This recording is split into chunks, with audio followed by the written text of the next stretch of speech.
reçoit les comédiens de la pièce Le Bourreau des Cœurs, Jean-François Toré, Grâce de Capitani et Roland Marchisio. Bonjour vous trois. Bonjour. Bonjour. Comment ça va ? Bienvenue en Lorraine. Vous êtes déjà venu ou pas en Lorraine ? Oui, je pense. Oui, c'est la 3e fois pour moi. Pas mal. Oui, Pas mal. oui. Donc tu connais bien un petit peu le secteur. Ben, surtout la salle de théâtre. J'étais venue pour Ma mère me rend dingue et pour le clan des héritiers. Et donc vous serez ce soir au Théâtre de Cérémange à 20h30 pour la pièce Le Bourreau des Cœurs. D'ailleurs, j'ai encore quelques places à vous offrir si vous voulez passer une bonne soirée. Vous avez simplement à m'appeler au standard 03 82 21 04 04 et je vous offre vos places pour vous et la personne de votre choix. Et puis pour ceux qui sont fans de vidéo, on est en live également sur leurfm.com. Vous pouvez bien nous faire un petit coucou. Alors pour donner envie aux gens de venir vous voir ce soir, en quelques mots, le thème de la pièce, le pitch. Ben, c'est un thème brûlant d'actualité. Il n'y a pas un jour où à la radio ou à la télévision on parle pas de ça, mais depuis l'augmentation de la CSG et la diminution des retraites, il y a des retraités qui doivent arrondir leur fin de mois, surtout quand on est un peu exigeant et qu'on a un goût de luxe. Voilà le pitch de la pièce. Et en plus, il y a quelque chose comme ce sont des retraités, mais on a essayé, grâce à notre metteur en scène Roland Marchisio, ici présent, on a quand même essayé d'analyser. C'est terrible ce que je veux dire. C'est la méchanceté entre les personnes âgées. Limite de la jalousie, en fait, c'est ça. Ah là, on met le paquet. Ouais. Ah oui. On met tout ce qu'il y a à mettre. Oui. Un peu. C'est ça, et que le plus fort gagne et le plus faible, il est KO, quoi.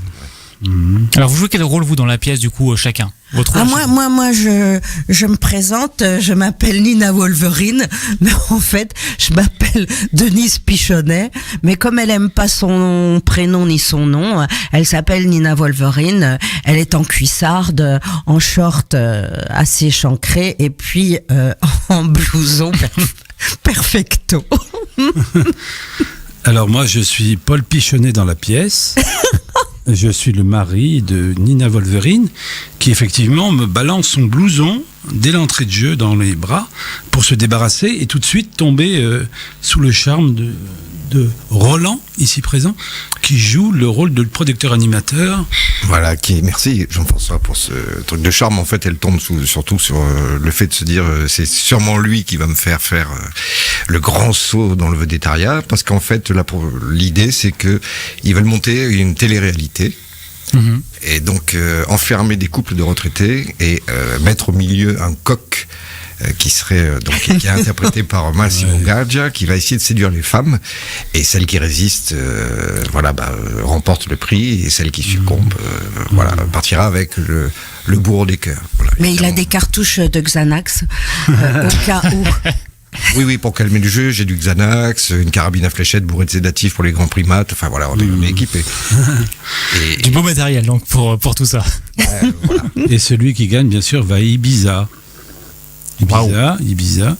Et puis où ce n'est pas uniquement pour les jeunes, là, c'est le cas de le dire, c'est pour les seniors. Les jeunes, ils ont les fesses à l'air, ce qui n'est pas le cas là, mais ils vont quand même rentrer dans un jacuzzi et mettre leurs pieds dedans. C'est ça l'originalité en fait, c'est que souvent on parle télé-réalité, c'est souvent pour les jeunes. Là, c'est vous prenez le pied inverse en fait. Le producteur en question se dit qu'il y a un créneau qui n'est pas exploité. C'est ça. Tout ça à cause de l'augmentation de la CSG. Vous en parlez directement dans la pièce ? C'est une de mes premières répliques. Oui, directement. Oui. Et alors là, j'ai quand même un grand privilège. Je sais pas si je devrais le dire, mais c'est la première fois de ma vie que je fais une entrée par la salle. Ah, c'est beau ça. Ah oui, j'avoue, c'est une petite faveur que m'a fait Serge Pénard, sans me le dire à l'avance. Serge Pénard, c'est notre tourneur, mais c'est vrai que c'est la première. Moi, avant, il y en avait qu'un qui faisait des entrées par la salle, c'est Johnny Hallyday. Et puis maintenant, il y a moi. On n'avait pas d'hélicoptère, donc voilà. Oui, c'est ça. Là, il n'y a pas d'hélicoptère parce que on nous a prévenu qu'ils pouvaient pas entrer dans la salle. Non. Ça fait un peu court, c'est vrai. Et en char, non, ça, vous avez essayé en char? Non, on a essayé en caddie de supermarché. Là, ça ah oui, passe. ça, pas oui, c'est bonne idée ça aussi. Il y a un Pourquoi pas. personnage, il y a une autre, la sœur du producteur animateur que joue Roland, qui est une militaire et il veut faire rentrer un char sur les Champs-Élysées. Il y a une histoire. Ah bah il y a des ambitions. Alors déjà, ça nous permet de passer les prénoms et noms de nos camarades, parce qu'il faut les citer. Donc, Oui. il y a, vous avez Mireille Paparella, Corinne Corson. Il y a évidemment aussi Massimo Galgia. Voilà. Il est comment sur scène, Massimo? Parce qu'on on s'attend pas à le voir sur une pièce Je de théâtre. trouve qu'il a un courage magnifique à 78 ans, vouloir faire de la scène comme ça. Il s'y prend très bien. Et je me souviens, durant les répétitions, Massimo, je le connais depuis 30 ans. Déjà, on est italiens tous les deux. On s'est connus à bord d'un yacht qui appartenait au Davidoff, vous savez, les cigares. Et Massimo avait fait quelques films et puis un jour il me dit: ma moi je rêve de faire du théâtre. Je dis: ma Massimo, ma sai che il teatro fai un salto mortale senza il filetto. Je lui dis: c'est un saut, c'est le saut de la mort sans Un le grand filet. saut, ouais, c'est- Ma non, non dirmi questo, ne me dis pas ça, tu me stresses. Je dis: bah, écoute. Et finalement, le saut, il l'a fait. Et... Il a fait le saut, mais bon, sous la direction d'un metteur en scène Ah oui, évidemment. merveilleux. On m'appelle le qui est- filet d'ailleurs. Mais- Bravo, je retiendrai ça. Roland Marchisio, il filetto. Là, c'est mille. Nouveau surnom pour l'affiche.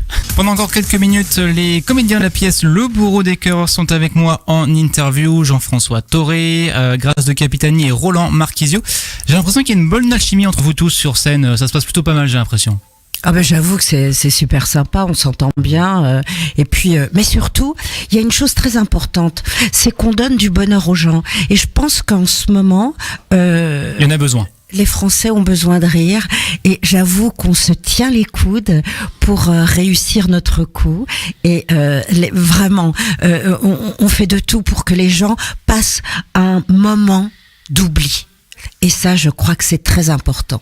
On oublie pendant une heure et demie à peu près tout ce qui se passe à l'extérieur et on passe une bonne soirée et on rigole. Bah, la dernière représentation, c'est quelqu'un qui m'a dit qu'elle avait oublié ses soucis. C'est bien. C'est important, Oui, c'est vrai. oui. Fernandel disait quand je fais rire, j'ai l'impression de commettre une bonne action. C'est une belle phrase. Très Oui, belle phrase. mais pas de moi, hein, j'ai bien dit Oui, Fernandel. bien sûr. Mais elle était très joliment dite. Ça fait pas longtemps, je crois que vous tournez tous ensemble. La pièce, elle est récente. Elle a même pas un an, c'est ça la pièce? Oui, pas un an, on a commencé en On a fait septembre. la création en fait de la pièce, donc Ouais. c'était en octobre. La Oui. première. Et vous tournez jusqu'à quand là du coup Bah, là, Roland. c'est notre dernière ici. La dernière, Oui, parce que chez nous. depuis octobre, oui, ça fait pas mal de. Pas mal de dates. Combien de dates vous savez à peu près? Oui. Oh, quand on aime, on ne compte plus. Ouais, c'est vrai. Mais du coup, il y a possibilité que vous la rejouez plus tard, peut-être. C'est pas nous qui décidons. Ouais. Alors, si c'est une volonté. Moi, en tout cas, j'aimerais bien, mais Ouais. bon, Alors comment ça se passe du coup? c'est vrai pas pour, nous les décideurs. pour ceux qui connaissent pas, comment ça se passe du coup? Comment c'est décidé? Alors pour faire une métaphore explicative, vulgarisante, Ouais. en fait, bah, on est une petite entreprise. Nous sommes des artisans. Un comédien ou une comédienne, ce sont des artisans qui mettent leur savoir-faire au service. Bon, voilà, c'est d'un art, mais ça peut être aussi, bref. Et il faut qu'il y ait la demande de la part d'une entreprise qui dira: j'ai besoin de votre savoir-faire parce que je veux monter tel projet. Voilà, donc on est un petit peu à la merci de désirs qui nous dépassent, puisque si c'était que le nôtre, on serait Ouais. déjà sur scène depuis 10 minutes. On faire 4 dans la soirée. On a une scène juste derrière, pourquoi pas? Pour l'instant, il n'y a pas de public, mais si vous voulez vous répéter, vous Ah amuser. non, on préfère avec du public. Bah, c'est quand même mieux. C'est quand même mieux. Quel aspect de votre personnage vous plaît le plus?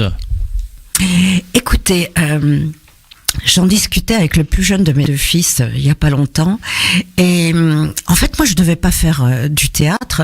C'était ma sœur qui a 18 mois de plus que moi qui voulait faire du théâtre, et puis elle osait pas aller toute seule au cours d'art dramatique, donc je suis allée avec elle, et là j'ai découvert un truc génial, c'est la possibilité d'être quelqu'un d'autre. Eh oui. Voilà. Et pour moi, être quelqu'un d'autre, c'est magique, c'est génial. Et alors, ce qui est aussi, ce qui me plaît beaucoup, j'ai signé mon premier contrat, j'avais 16 ans. J'ai pas honte de dire mon âge aujourd'hui, j'ai 61 ans. Mais c'est de traverser les âges et de donc traverser les emplois. Bon, j'ai commencé par les ingénus.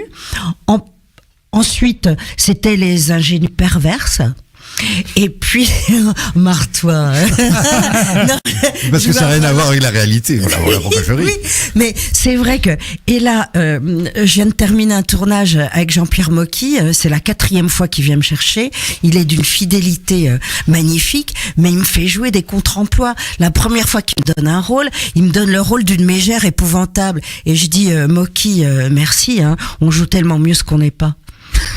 C'est vrai qu'à chaque rôle, du coup, on apprend à chaque fois un nouveau rôle, c'est de nouvelles expériences à chaque fois. Mais oui, et alors, il y a un bouquin qui est génial qui s'appelle « Lorsque l'acteur devient comédien ».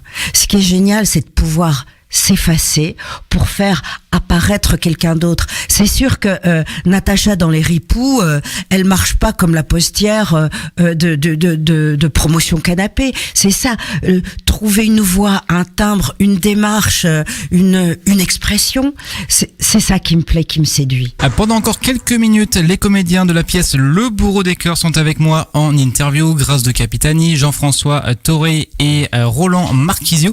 Alors on parlait tout à l'heure de votre aspect, de votre personnage que vous préférez le plus. Grâce, tu nous as répondu. C'est voilà, cette liberté d'être une autre personne, oui, c'est vrai. Oui, c'est ça. Jean-François, Roland. Jean-François. Tu veux dire, tu peux répéter la question? L'aspect du personnage qui te plaît le plus, en fait. De mon personnage dans la Oui. pièce. Écoute, c'est le mari de Grâce, donc de Nina Wolverine, et c'est un type qui est très sérieux par rapport à cette télé-réalité. Il n'a pas du tout envie de s'impliquer, il vient ici pour sa femme, et en sens ça, il est à côté, et puis revendicatif de pas se laisser embobiner, surtout que sa femme se fasse pas embarquer par Massimo Gardia, le bourreau des cœurs. Un peu méfiant, du coup. Voilà, un peu méfiant, il est sur l'expectative, il voudrait quand même aller à Ibiza, mais pas risquer d'être finalement... Est-ce que je lâche le mot de la pièce? Oui. Cocu, Voilà. cocu. Tout le monde comprend comme ça, c'est très bien. Voilà, donc si tu veux, voilà, c'est ça le truc, il se défend, et puis il y a une scène, bon, on va pas tout dévoiler, mais il y a Monsieur Marquisio, en la personne du producteur-animateur, et mon personnage le surprend presque, c'est l'amant dans le placard, ou je sais pas quoi, et donc il est à deux doigts de se faire devenir cocu lui-même, ce Paul Pichonnet, par ce producteur-animateur qui, voilà. Mais on va pas tout révéler, il faut le voir. Et Roland, du coup, toi, l'aspect que tu préfères? Pour faire court, moi ce qui me plaît, c'est j'ai 59 berges et je peux avoir 9 ans dans ma tête depuis 40 ans. Et voilà, c'est passer du gendarme au voleur ou du cow-boy et des Indiens. Et bon, là, j'ai arrêté de mettre le Stetson ou la plume, mais je continue à jouer. Ouais. Alors Roland, t'es également metteur en scène, si je me trompe pas, c'est ça? Oui, je suis coordinateur. Ouais. Voilà, oui, non. Alors je voudrais quand même intervenir pour dire une chose, c'est que bon, j'ai joué plusieurs pièces, je crois que j'en arrive à 45, plusieurs tournages de films et de cinéma, et j'ai rencontré quelques directeurs d'acteurs. Et Roland Marquisio est un vrai directeur d'acteurs. C'est-à-dire, on travaille sous la direction c'est pas une direction dirigiste, non, il vous met sur une voie, il vous montre un chemin. C'est un guide. Alors, Le guide. Après le filet, le guide. Oui. Accessoirement, si je porte un sac, je suis un Sherpa aussi. C'est très vrai, et puis voilà, bravo, c'est bien. Alors comment on met en place la personnalité des personnages, justement? Comment on définit ça? Bah, déjà, elle est induite, enfin, elle existe dans l'écriture. Ce qu'il faut, c'est après la faire ou la ressurgir, ou l'exacerber, ou l'atténuer. Enfin bref, et donc la coordonner tout ça, donner de la chair dans les intentions, parce que la chair est déjà dans les personnages qui sont interprétés par nos camarades, et puis essayer aussi de... c'est comme un plat, quoi, c'est-à-dire il y a chacun et chacune sont des épices, et il faut arriver à donner un goût à ce plat qui emporte et qui fait rêver. Voilà. Mais quelque chose d'important, c'est aussi qu'avec un metteur en scène comme Roland, on se sent en sécurité. On se sent enveloppé. Et ça nous rassure. Et quand un acteur est rassuré, ça nous donne des ailes. Voilà. Et avec des ailes, on s'envole. Rassuré, soutenu, c'est ça en fait. Il y a une certaine liberté quand même dans votre façon de jouer, forcément. Oui, bien sûr, mais un directeur d'acteur va l'apercevoir. Il va vous guider vers cette chose qu'il sent, qu'il aperçoit. Cette vision qu'il peut avoir du personnage. Exactement. Est-ce que du coup il y a eu des petits changements par rapport à la toute première représentation, dans le texte ou dans la façon de jouer ou Oui. Ah oui. Il y a des petits réglages qui sont faits. Quand on dit art vivant, là ça s'explique encore plus, et que voilà, comme une personne qui vit n'est pas exactement la même le lendemain de la veille. Ben oui, parce que on s'aperçoit déjà à la première représentation où les effets se font, où est-ce qu'on peut faire plaisir au public, où est-ce que ils vont rire. Déjà, s'ils se mettent à rire, faut prendre un temps. C'est ça qui est génial. Oui. Au théâtre, c'est quand ils rient, on se tait. Et finalement, il y a toujours un énième partenaire, c'est le public. Et c'est vrai que chaque soir est différent parce qu'il y a un public différent. Et tant mieux, parce que voilà, c'est du vivant qui s'adresse à du vivant. Donc de toute façon, ça peut être que mouvant. C'est déjà arrivé que le public soit un peu froid ou mette un petit peu de temps à... Oui, ce qu'on appelle froid. Alors après, moi je sais que j'ai joué des pièces où on a fait un bide, parce que ça ne plaisait pas aux gens, voilà, faut être honnête. Mais parce qu'on avait mis notre cœur, et voilà, dans une entreprise peut-être qui ne correspondait pas aux attentes des personnes. Mais au-delà de ça, il y a surtout des écoutes différentes, voilà. Il y a des publics qui peuvent être complètement très attentifs, et donc et ils sourient, ils se marrent, ils lâchent, et puis à la fin on se dit ça a été dur, et en fait aux applaudissements on s'aperçoit qu'ils sont très très Ils enthousiastes. sont contents et c'est gagné du coup. Voilà. Et après il y en a d'autres qui sont venus en disant j'ai envie de m'amuser, j'ai envie d'être bien, j'ai envie de... et du coup qui sont friands de tout, et qui nous donnent aussi d'une autre manière. Et ça faut le gérer sur l'instant présent. Voilà, c'est pas parce que la veille, du coup, ils se sont marrés très fort sur cette réplique que le lendemain, on se dit, c'est bon, ça va se faire. Bah non, parce qu'il faut attendre, et du coup, c'est là qu'il faut, nous, en même temps, en direct, gérer le fait que, il y a eu, le rire, c'est comme une vague, et avant qu'elle atteigne, on va dire. Ouais, il faut savoir bien surfer. Naviguer Et dessus, puis, ouais. c'est à chaque représentation une conquête. Et c'est ça aussi qui est merveilleux. Est-ce qu'on va les avoir? Ouais, grande question. Est-ce que vous les aurez ce soir? Moi, je suis sûr que oui. Parce qu'on va les séduire. Ils sont chauds en Lorraine. Dieu vous entende. Ils sont prêts. Dernière question avant de vous laisser. Comment on se sent dans la tête une minute avant de monter sur scène? Qu'est-ce qui se passe? À quoi on pense? Oh, moi, j'ai les genoux qui tremblent.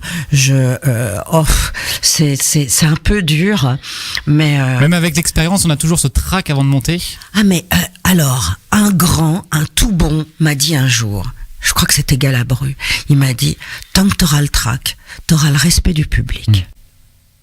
Oui, c'est vrai, c'est pas faux. Ça veut tout dire. Ça veut tout dire. Eh ben, merci beaucoup d'être passé dans les studios cet après-midi. Merci à vous. C'est bien. Vous serez donc ce soir au Théâtre de Sœur-et-Mange à partir de 20h30 pour la pièce Le Bourreau des Cœurs. Et bah, pour la dernière en plus, du coup, ce soir en Lorraine. Ouais. Oui, Un peu triste de finir C'est ou vrai. Oh oui. Ouais. Ah oui. si ça avait pu, Je m'étais attachée à cette Nina Wolverine. si ça avait pu durer un an de plus, vous l'auriez tous fait. Et pourquoi Ouais, pas? ouais. Mais on ne sait jamais, hein. On Ouais, peut mais toujours pourquoi croiser pas. les doigts. Il y a un appel à faire passer, je sais pas, pour que vous avez. Ben oui, on antenne. fait passer un appel. Faites passer Si l'appel. vous voulez de nous, on veut bien de vous.